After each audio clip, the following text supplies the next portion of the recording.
Today we are going to talk about an anime which has caused so much buzz over the internet and anime community. We are going to talk about Horimiya. Horimiya belongs to the rom-com and slice of life genre. And here's the catch. Its demographic audience is shonen.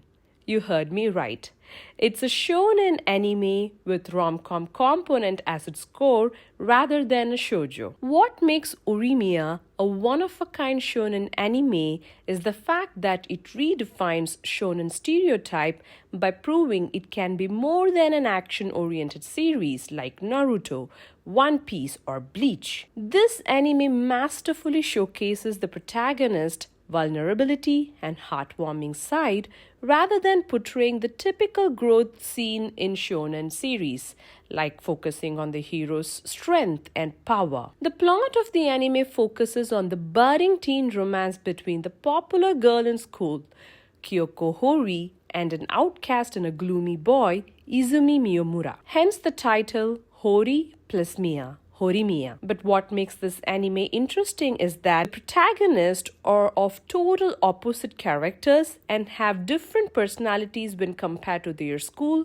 versus their private lives. Hori is seen as a caring sister who takes care of her little brother Shota and house while dressing so casually and not caring about appearances. In contrast to her school appearance, where is seen as this great upkept, academic, popular and beautiful girl, whereas Miyamura is seen as this gloomy outcast kid in school, whereas in his real life he dresses up like a punk with tattoos and piercings with such a kind heart. As fate would call upon a protagonist, they meet outside the school due to certain circumstances and become good friends while keeping their true identities a secret from classmates.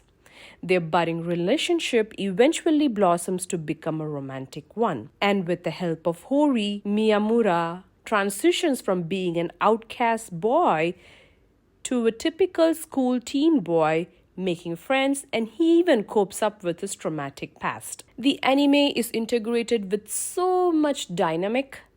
It has such a great sense of comedy, wonderful romantic relationship scenes, and it also touches on the traumatization of bullying.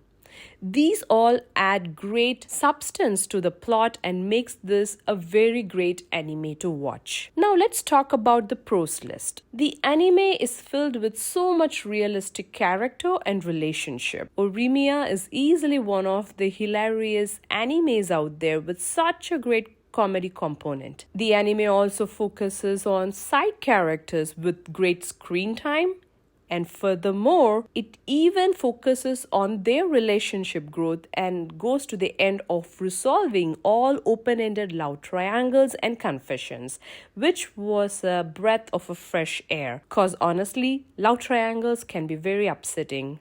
It's always hurtful to see one character being left out. So this anime definitely did score in that aspect, except for maybe like one or two characters, but overall, it was very fulfilling. The anime also has many heart-touching scenes which it mindfully and masterfully incorporates to the plotline. And one of my favorite scenes of the anime is in front of the cake shop where Miyamura and Tanihara make peace with their past traumatic relationship, with Tanihara realizing the harm that he has caused to Miyamura by bullying. It was easily one of the best scenes in the anime. The other pro of the anime was the heartfelt and spur-of-the-moment love confession. Within the top 5 episodes, we have both our main characters confess their feelings and progressing in their relationship, which was truly amazing to see. And the anime majorly focuses on the couple's relationship, the struggles they face as a couple, and the challenges that comes as part of it, rather than the typical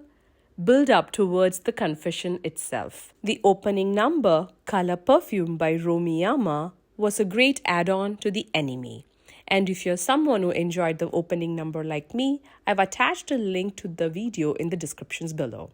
Please check it out. And I will finish off my pros list with one major point. As we have mentioned earlier, the anime's focus group is shonen with a rom-com component.